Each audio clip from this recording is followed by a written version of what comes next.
Assalamualaikum warahmatullahi wabarakatuh. Berjumpa lagi dengan saya Nur Saparwadi. Bagaimana kabar Anda hari ini? Saya harap Anda dalam keadaan sehat. Semoga lebih baik dari hari kemarin. Saya doakan semoga Anda yang masih mengalami penyakit gangguan cemas, gangguan lambung, semoga cepat sembuh, diberikan kesehatan jiwa dan raganya. Amin, amin ya robbal alamin. Pada kesempatan kali ini saya akan berbagi pengalaman saya. Sini kita akan kupas tuntas mengenai sensasi GERD dan anxiety. Saya adalah orang yang pernah terkena gangguan asam lambung dan gangguan cemas sama seperti kalian.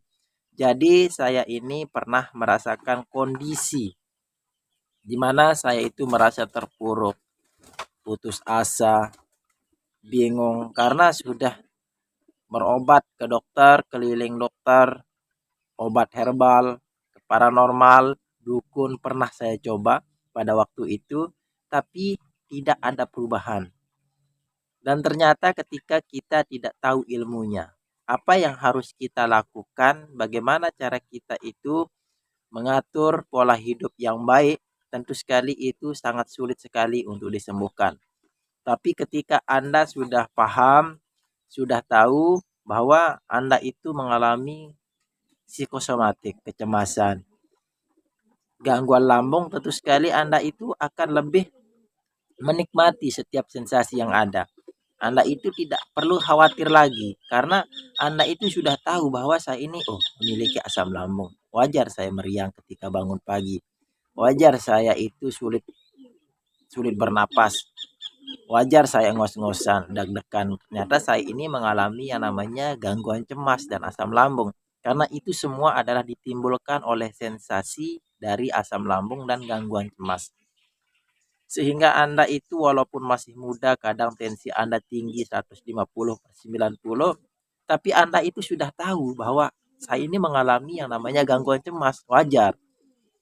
Jadi itu adalah yang membuat Anda itu semakin tenang, semakin paham terhadap diri Anda bahwa saya ini mengalami penyakit ini. Saya ini tidak mengalami penyakit yang berbahaya, hanya saja sensasi itu saja yang menyebabkan Anda itu merasa penyakit ini penyakit yang sulit disembuhkan, penyakit yang berbahaya. Nah, kembali ke pembahasan bahwa di sini saya akan berbagi, saya akan sharing mulai dari gejala fisik ke gejala psikis. Dari ujung kaki sampai ujung kepala, saya pernah merasakan kondisi yang Anda rasakan saat ini. Karena banyak sekali saya lihat di kolom komentar bahwa yang sering sekali dikeluhkan adalah sensasi-sensasi yang ditimbulkan oleh asam lambung dan gangguan cemas ini. Mulai dari kelayangan, pusing, pundak rasanya panas dan lain sebagainya. Tapi di sini saya mulai dari kaki. Nah, untuk orang yang terkena penyakit ini, mungkin Anda merasakan itu bahwa sering sekali kaki kita itu kesemutan. Terus rasanya dingin. Kalau dipegang dingin. Kaki Anda itu merasa dingin, itu diakibatkan oleh kecemasan Anda. Tapi ketika Anda sudah tidak cemas lagi, tentu sekali dinginnya itu akan hilang. Sederhana saja, ketika kaki Anda dingin, coba perhatikan ketika Anda itu sudah tidur. Belum Anda memikirkan hal-hal negatif. Coba pegang, pasti rasanya itu seperti kaki orang normal. Hangat, normal. Tapi ketika Anda sudah bangun, pikiran Anda sudah mulai bercabang-cabang, kaki Anda itu kembali dingin. Ini pernah saya rasakan, saya alami bahwa kaki saya ketika dipegang itu dingin sekali, luar biasa dan basah. Coba Anda cari, searching apa yang menyebabkan, pasti kecemasan yang Anda atau konsultasi ke dokter pasti dikatakan ini akibat daripada kecemasan. Jika Anda tidak cemas lagi, Anda sudah bisa berpikir yang rasional, yang baik-baik, tentu itu akan normal kembali. Sering kesemutan. Karena di sana Kenapa itu bisa terjadi? Karena akibat dari peredaran darah kita yang tidak lancar. Karena kelihatan, coba perhatikan, karena tidak ada merahnya, di sana kelihatannya putih, pucat, karena darah kita itu di kaki itu tidak bisa berjalan dengan lancar. Ini saya pernah mengalami ini, lama prosesnya, tapi kan ketika kita tidak pedulikan, ketika kita tidak hiraukan, walaupun merasa dingin menjadi tidak masalah, hilang sendiri nantinya. Ketika pikiran Anda sudah baik dan sudah normal, tentu akan sembuh kembali. Naik ke atas, ke lutut, Anda itu pasti merasakan ketika lagi parahnya, tapi mungkin ada yang belum pernah mengalami ini, alhamdulillah. Lutut rasanya pegal, tidak kuat, berdiri saja 5 menit tidak mampu, rasanya pegal, linu, pokoknya rasanya tidak kuat, rasanya kadang ada panas juga, dingin di dalam tulang, itu rasanya seperti itu. Sehingga ketika Anda itu berdiri lama, rasanya tidak mampu, tidak kuat. Ini apa yang pernah saya alami saja, saya akan berbagi pengalaman saya. Saya tidak merasa kuat, tidak mampu berdiri. Tapi di sana saya ketika merasakan itu, saya sering menggunakan counterpin untuk oles lutut saya, karena merasa mau patah rasanya ini lutut. Tapi di antara semua sensasi yang itu yang saya rasakan, lama kelamaan ketika kita sudah ada kebaikan, ada perubahan, merasa lambung kita lebih enak, kecemasan kita berkurang, hilang dia. Walaupun nanti akan muncul kembali, tidak menjadi suatu masalah yang penting karena kita sudah mampu mengondisikan pikiran kita. Tapi ketika kita masih cemas, masih panik, masih sakit, masih parahnya, tentu sekali itu bisa menyebabkan kita itu semakin panik, semakin khawatir. Wah, ini belum tua kita sudah mengalami penyakit ini. Belum tua sudah mengalami osteoporosis, kayak penyakit orang tua umur-umur 60. Nah, itu yang kita pikirkan tentu sekali. Ini penyakit yang berbahaya. Selanjutnya naik ke atas lagi ke pinggang. Masih muda, biasanya orang terkena penyakit ini ya umurnya 20 sampai 35, biasanya seperti itu. Mayoritasnya, ada juga yang tua tidak masalah. Yang mayoritasnya umur milenial 20 sampai 35 yang saya lihat di deskripsi, bahwa umur rata-rata orang yang terkena penyakit asam lambung, gangguan cemas, terutama gangguan cemas ini umur 20 sampai 35. Pinggangnya itu rasanya kadang panas, kadang sakit, tidak mampu duduk terlalu lama, pegal sekali luar biasa. Kita itu kadang merasa aneh, kemampuan duduk kita tidak bisa terlalu lama karena pegal. Rasanya kalau ada beban rasanya di pinggang kita itu tidak mampu untuk duduk lama. Tapi itu kembali kepada kondisi lambung kita dan pikiran kita. Ketika itu sudah ada baik, sudah ada perubahan, sudah enak, sudah nyaman, pikiran sudah tidak kemana-mana, tentu semua sensasi itu hilang. Jangan khawatir ketika kita sudah tenang, sudah nyaman, sudah bisa meminimalisir antara pikiran negatif dengan kita masukkan pikiran-pikiran positif setiap saat, tentu itu akan sembuh. Kembali ke pinggang, untuk ini jangan khawatir ya, sepengetahuan Anda saja. Jika Anda itu lebih suka terhadap aromaterapi seperti minyak kayu putih, silahkan gunakan itu, atau counterpin silahkan gunakan itu. Tapi jangan nanti ketika Anda menggunakan itu terus rasanya panas, makin Anda panik, karena saya juga begitu. Kalau menggunakan obat-obatan seperti di luar terus rasanya panas, itu selama berhenti, oh saya itu panik, apa ini tidak berhenti lama, jadinya kita itu semakin cemas. Nah, tapi ketika sudah tahu bahwa ini adalah efek dari obat, itu tidak masalah. Nah, terus selanjutnya kembali ke bagian perut. Nah, ini adalah pada titik inti daripada penyakit ini, perut. Kadang di kanan kayak tertusuk-tusuk, terus di kiri juga rasanya sama, pindah-pindah. ada yang ke ulu hati, ada yang perut bagian kanan, ke perut bagian kiri, di bawah. Pokoknya semua organ-organ penting yang kita ketahui ada, kan di sana ada liver, ada empedu, ada lambung, ada usus. Di antara semua ini akan kita itu samakan. Oh, saya ini mengalami penyakit liver, sakitnya di kanan, terus sakitnya di kiri. Oh, saya ini mengalami lambung, terus di bawah. Pokoknya bagian perut ini semuanya kita itu merasakan dari kanan kiri pindah-pindah. Terus ada yang juga rasanya atau perasaan, bukan perasaan lagi tapi rasanya itu kruk kruk. Rasanya itu kayak ada kayak air yang mengalir itu juga rasanya. Terus kruk kruk kayak kikru itu rasanya rrrr, rrrr. Padahal kita itu makan cukup, minum cukup, tapi seolah-olah perut kita itu kosong, serok, tidak ada isinya. Tapi kadang kita itu panik, begah, terus mulas, sakit, terus sembelit, mual. Terus kadang kita tidak mampu ketika selesai sarapan pagi jam 9, jam 10 biasanya mungkin efek daripada makanan kita itu mungkin nasi terlalu keras. Akhirnya parut kita itu selesai makan mulas tidak mampu beri, akhirnya berbaring sambil nonton TV. Saya ini lama saya alami ini kurang lebih 1 bulan. Ketika selesai sarapan mulasnya luar biasa, berdiri aja tidak mampu, akhirnya saya berbaring. Tapi saya di sana terapi dengan menggunakan minyak kayu putih. Selesai sarapan saya gunakan minyak kayu putih, saya oles semua. Dengan saya oles itu, di samping itu minum obat dari dokter sebelum sarapan.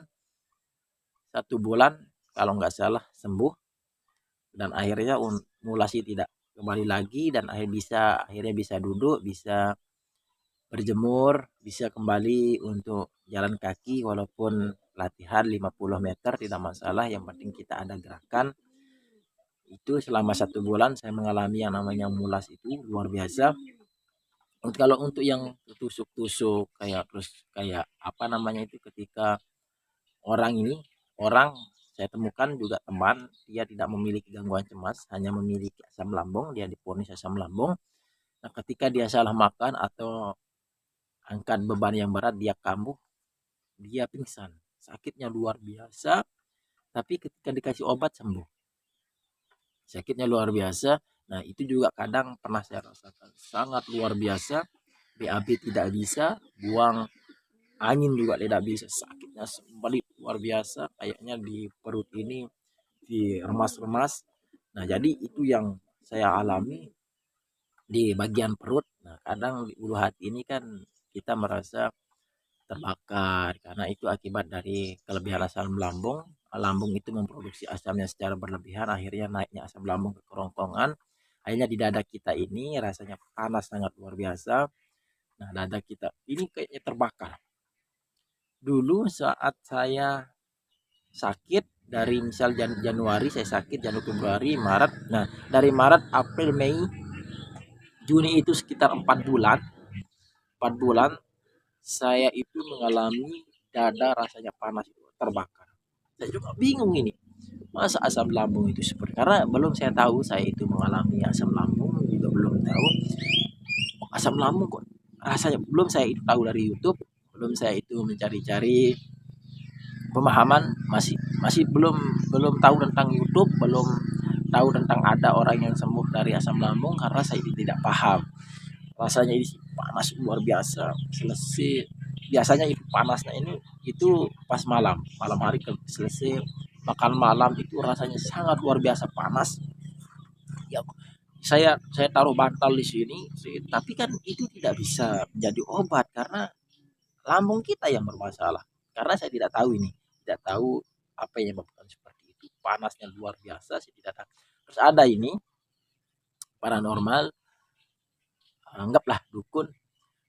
Saya disuruh celupkan tangan ke premium bensin, jenis bensin. Terus saya, karena apa namanya itu, saya bilang ini cerita, saya bilang bahwa saya tidak memiliki nafsu makan. Coba gunakan ini. Teman-teman jangan gunakan ini karena ini tidak baik. Saya cerita saja karena banyak sekali cerita yang saya dapatkan di samping saya berobat ke dokter juga berobat ke paranormal dulu. Saya celupin tangan saya ini ke bensin, tahu kan bensin bahwa panas. Terus saya disuruh bukan untuk menelan, tapi saya hanya disuruh untuk mengisap telunjuk saya ini, jari manis saya ini. Gini, sebuah wah luar biasa. Rasanya pada saat itu saya mau mati karena asam mungkin enggak tahu, mungkin asam lambungnya semakin parah, semakin tambah. Dada saya ini luar biasa, sangat panas, terbakar, tembus ini perasaan seperti itu. Akhirnya, oh berhenti lagi pada malam itu saya terus selanjutnya, nah bukan hanya apa namanya itu ketika kita mengalami asam lambung, bukan hanya dada kita rasanya terbakar saja, tapi tembus di pundak. Pundak ini rasanya itu panas, sakit, ini bisanya tembus ke tulang belikat ini kiri kanan duanya. Ini juga lama seiring panasnya dada kita rasanya terbakar. Nah, di pundak kita ini juga di tulang belikat kita yang dua itu rasanya juga panas. Panasnya luar biasa. Di samping itu kayak ditusuk-tusuk. Kalau saya ke dokter itu mengatakan akibat dari asam lambung. Tetapi saya itu pada waktu itu saya terkena penyakit ini, jujur saya itu agak tertutup, jarang mau cerita. Ketika ke dokter juga ditanya, jarang saya mau cerita. Cukup saya mual mengalami penyakit mah, tapi tidak mau cerita terkait dengan ini. Dada rasanya panas, terus pundak rasanya sakit, belikat itu rasanya tertusuk-tusuk. Akhirnya saya itu berobat ke tukang pijit. Pas hari itu dipijit, malamnya alhamdulillah tidak ada rasanya. Jarak 2 hari 3 hari lagi dia panas, lagi dia sakit. Akhirnya tukang pijit juga bos bingung.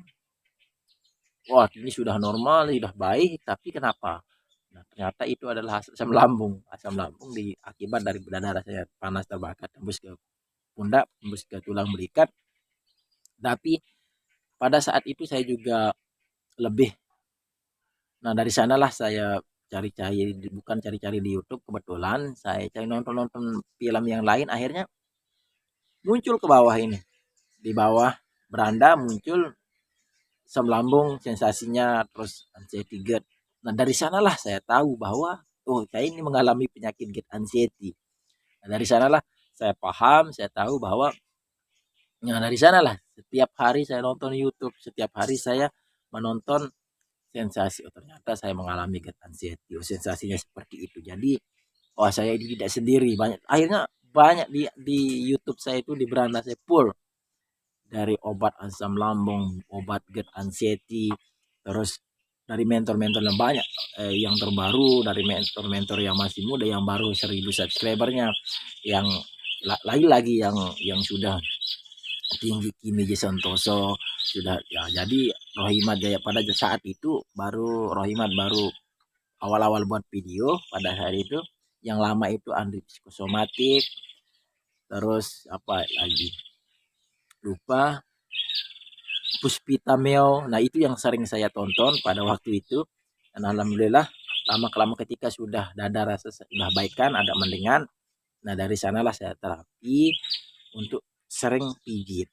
Nah ternyata dengan sering pijit di pundak, terus di tangan diginiin, terus badan, yang penting jangan perut kita itu yang dipijit nanti, karena lambung kita lagi bermasalah, lagi lecet, mungkin tukak lambung gastritis, tentu kita itu harus hati-hati, jangan sampai kita dipijit bagian perut. Pokoknya bagian belakang ini saya pijit, rasanya itu enak. Dan ketika selesai biasanya saya gunakan kanterpin terus minyak kayu putih untuk dipijit, karena ternyata aromaterapi daripada obat itu bisa membuat kita itu tenang. Lama kelamaan selama kurang lebih kalau nggak salah pada waktu 1 bulan sudah ada perubahan. Terus sering dikerokin. Karena orang yang terkena penyakit asam lambung mah kronis ini, kita juga tidak mengerti apakah kadang kita itu masuk angin atau tidak. Jadi dengan kita dikerokin, rasanya itu kan lebih ketika kita mual, ketika kita sudah minum obat dokter tapi masih merasakan sensasi seperti itu, mual, pengen muntah itu, cukup dikerokin. Ternyata ketika hilang ya berarti Anda itu masuk angin. Karena orang yang terkena asam lambung ini kan sensitif terhadap hawa dingin, sensitif terkena angin, naik motor misal jarak 3 kilometer saja, nanti pas pulang itu kadang rasanya mual. Berarti oleskan perut Anda menggunakan minyak kayu putih dan sering-sering dikerok. Saya dulu pada waktu proses wajar 1 kali seminggu dikerokin tidak masalah, tapi ketika sudah baikan sekarang sudah 6 bulan tidak pernah. Jadi itu tergantung dari situasi dan kondisi. Nah, terus selanjutnya lari ke bagian tenggorokan. Nah, di sini sering rasanya mengganjal. Mengganjal ketika salah makan biasanya itu akibat dari misal lemak terlalu tinggi. Misal Anda makan gorengan, terus Anda lauknya sambal, kadang di sini rasanya mengganjal. Tidak enak, kadang air liurnya banyak. Nah, ini yang kadang ada yang panas juga, kadang-kadang panas. Pokoknya tergantung dari makanan kalau masalah ini, tergantung dari makanan. Nah, naik lagi ke sendawa. Apakah sering sendawa? Tentu. Setiap pagi saya sendawa, ketika bangun pagi saya selalu menjadi tolak ukur saya untuk proses penyembuhan asam lambung. Ketika di pagi hari saya tidak sendawa, ketika bangun tentu ini berarti udah ada perubahan, udah ada kebaikan. Tapi ketika bangun pagi langsung sendawa, telinga berdenging, berarti itu masih parah lambungnya. Terus badan kita merasanya meriang ketika bangun pagi, pasti lambung Anda itu masih luka. Tapi ketika bangun pagi sudah tidak meriang lagi, sudah enak, berarti sudah mau sembuh, perubahannya mau sembuh. Terus terus apa ya? Terus mulut rasanya asam. Rasanya asam kalau saya itu dulu biasanya asam itu pada malam hari. Karena asam lambung diproduksi secara berlebih, asam lambung identik dengan asam. Jadi dia naik keluar, akhirnya muncullah rasa asam pada mulut, air liur itu rasanya asam. Gigi kropos. Terus yang paling sering saya alami sampai detik ini, walaupun saya sudah sembuh, flu yang berkepanjangan. Ketika bangun pagi pasti saya flu. Ketika salah dalam bersin itu pasti flu, tapi tidak terlalu lama. Paling selesai mandi itu hilang flu. Sering bersin. Kalau dulu waktu saat parah-parahnya panik karena memikirkan saya ini mengalami flu tidak bisa sembuh. Mata, nah ini yang paling saya takutkan dulu. Mata saya itu buram, penglihatan saya tidak mampu melihat ke jauh. Paling berapa meter kalau nggak salah waktu itu, 50 meter, setelah itu buram. Tidak kelihatan dia. Akhirnya saya juga bingung, panik. Wah, masa penglihatan saya itu, mata saya itu masih muda, minus, terus mengalami gangguan mata, masa saya buta. Nah, itu yang saya pikirkan, buta. Tapi kalau itu dalam minggu ini muncul, satu hari, minggu depan ada, tapi tidak terlalu lama, tidak berbulan-bulan. Setelah itu ketika sudah enak, tapi karena pada waktu itu awal-awal terkena penyakit ini, cemas saya itu sangat luar biasa. Tidak berani keluar rumah, berdiam diri, hanya duduk di teras. Ya, duduk 20, ada 20 meter dari rumah itu tempat saya duduk merenung. Pas mau maghrib itu kan azan. Pokoknya pada waktu itu sensasi atau pikiran negatif itu sangat luar biasa mengganggu. Mata buram sudah. Nah, tangan kan biasanya kalau tangan ini menyesuaikan terhadap kaki. Kaki rasanya dingin, tangan pasti rasanya dingin. Tangan biasanya basah di sini. Nah, tapi karena mungkin kita mengalami kecemasan yang berlebih, tentu pasti kita akan berpikir mengalami paru-paru basah. jantung kita tidak normal. Saya sempat berpikir bahwa pada waktu saya ini mengalami serangan jantung. Karena sebentar kaget. Terus naik ke kepala, sensasi apa yang ditimbulkan di kepala ini yang sangat-sangat penting bagi Anda. Kenapa saya katakan demikian, bahwa ini pusing, kelayangan, tidak mampu berpikir, sering lupa. Pokoknya pusat daripada penyakit ini ada di lambung dan ada di otak. Jadi otak kita juga ini rambut rontok. Kalau saya dulu waktu saat parah-parahnya giniin rambut saya itu banyak yang rontok, terus ketumbi juga banyak, terus jerawat di kepala, tapi sering munculnya itu di bagian tengah, terus bagian belakang itu banyak sekali muncul dan pindah-pindah. Tapi yang sering sakit itu bagian sini, sering sakit. Nah, mungkin Anda merasakan itu, jangan khawatir, kalau sembuh itu hilang semua. Saya juga dulu waktu parah-parahnya itu, nah di sini itu besar, agak benjolan itu ketika dipegang, diginiin, berdarah kayak orang. Saya juga tidak paham. Saya konsultasi ke dokter, jangan digituin, nanti berambah besar. Sampai itu saya itu semakin panik, cemas. Akhirnya saya diamin, kering. Padahal isinya semua itu darah, ya besarnya seperti gini. Nah, di sini muncul, tapi ketika saya itu gunakan sisir, kalau kena itu darah sampai sini, akhirnya tidak masalah dan sembuh kembali lagi seperti biasa, normal kembali, hilang kan. Tapi untuk jerawatan kadang sini kita tidak sadar, tapi kalau orang lihat, oh banyak sekali pindah-pindah, tapi kalau dipegang itu rasanya sakit sekali. Nah, selanjutnya adalah kepada psikis. Ini adalah hal yang menjadi penting, ini yang tidak bisa dianggap enteng, tidak bisa dianggap cepat sembuh. Ini yang intinya itu adalah psikis Anda. Kalau yang tadi fisik itu bisa diakibatkan oleh pikiran Anda, kadang diakibatkan oleh asam. Jika sudah diperiksa ke dokter, bagian fisik-fisik yang tadi tidak ada ditemukan penyakit, di antara ada sensasi itu berarti Anda itu mengalami psikis, pikiran psikomatik, pikiran yang negatif, kecemasan, anxiety disorder. Nah, tentu di otak kita ini akan memikirkan takut yang gimana, semua Anda itu takut keluar rumah, takut mendengar berita kematian. Ketika membaca berita, informasi negatif, ada gempa bumi, pasti Anda tidak berani di dalam rumah. Wah, kalau gempa ini sekarang bagaimana? Rumah saya itu roboh bagaimana? Itu. Karena saya pada waktu itu 2018 itu di tempat saya itu diguncang gempa. Akhirnya otak saya itu yang dipikirkan itu saja.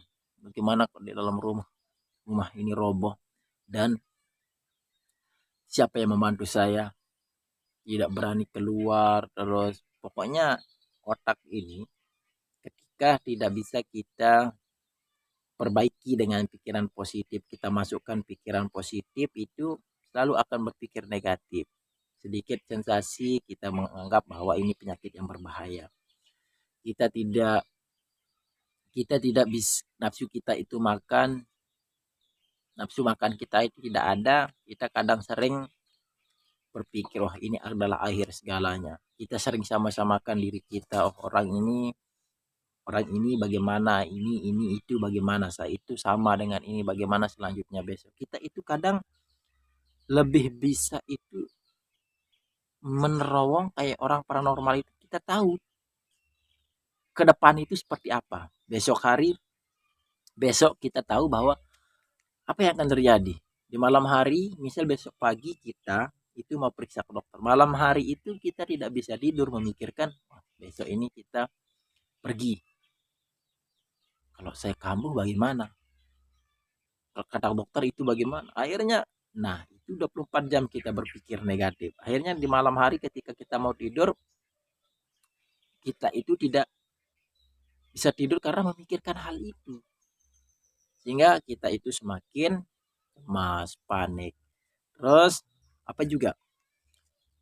Sering baper.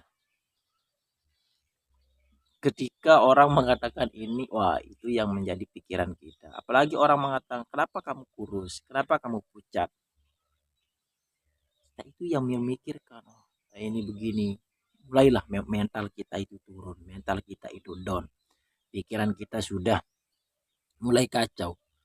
Tapi ketika Anda memiliki kepercayaan diri yang tinggi, terus merasa Anda itu baik-baik saja, ketika orang mengatakan seperti itu, Anda itu cukup wajar, saya itu sakit.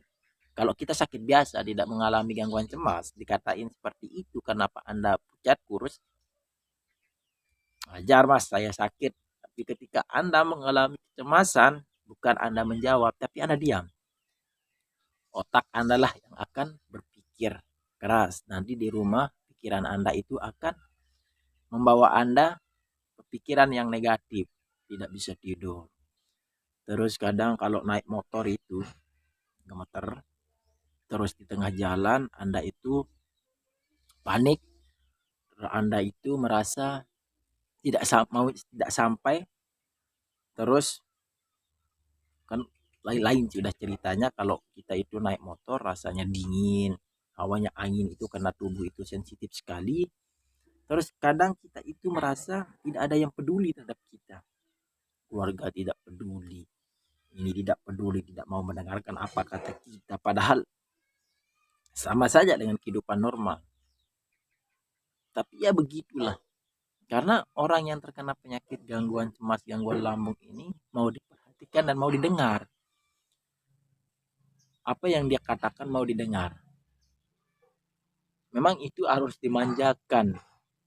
Ketika kita curhat sama orang, kita itu mau didengar. Apa yang kita katakan itu mau kita didengar sepenuhnya. Apalagi orang yang berkata negatif terhadap Anda, tentu sekali ini akan sekali membuat mental Anda turun. Ketika Anda memberikan motivasi, dorongan bahwa wah kamu sehat, kamu ini tambah gemuk, wah kepercayaan diri semakin tinggi, semakin pede. Tapi ketika satu orang mengatakan kamu kurus, wah tadi yang semangat yang sudah luar biasa itu down lagi. Nah, semoga ini bisa memberikan Anda itu pemahaman bahwa itu adalah bagian dari sensasi, itu semua adalah tidak nyata, itu adalah bagian dari sensasi yang dialami setiap hari. Tergantung mulai sekarang bagaimana Anda itu perbaiki lambung Anda dan pikiran Anda dengan baik, karena ini adalah satu jalur yang tidak bisa dipisahkan, karena ketika asam lambung naik, mulailah sensasi pikiran kita itu akan buruk. Kecemasan kita akan muncul. Nah, kembali lagi ketika kita stres, pusing karena hal-hal yang tidak nyata, terus sekali asam lambung naik. Kadang orang yang biasanya kambuh itu ada banyak faktor penyebab orang asam lambung itu kambuh. Ada pikiran cemas itu kambuh, finansial. Ketika keuangannya sudah tidak ada, cepat kambuh. Ada mungkin keluarganya memang orang yang terkena penyakit asam lambung dan gangguan cemas ini. Saya lanjutkan sedikit bahwa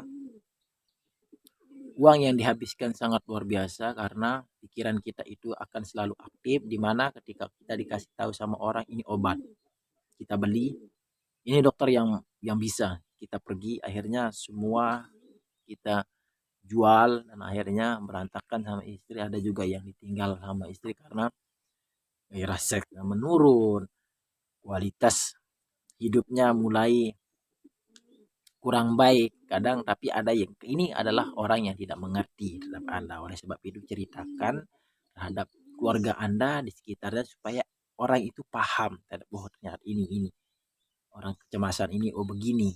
Nah, sehingga itu bisa sembuh. Tapi ketika orang itu tidak paham terhadap Anda, tentu itu akan membuat Anda itu semakin terpuruk.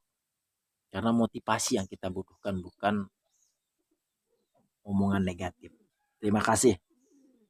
Selanjutnya, intinya adalah tetap sabar, ikhlas, bersyukur, masukkan pikiran positif kepada otak Anda dengan afirmasi-afirmasi positif, sugesti diri Anda. Itulah cara untuk memasukkan pikiran positif, karena di alam bawah sadar kita lah yang akan bekerja sepenuhnya.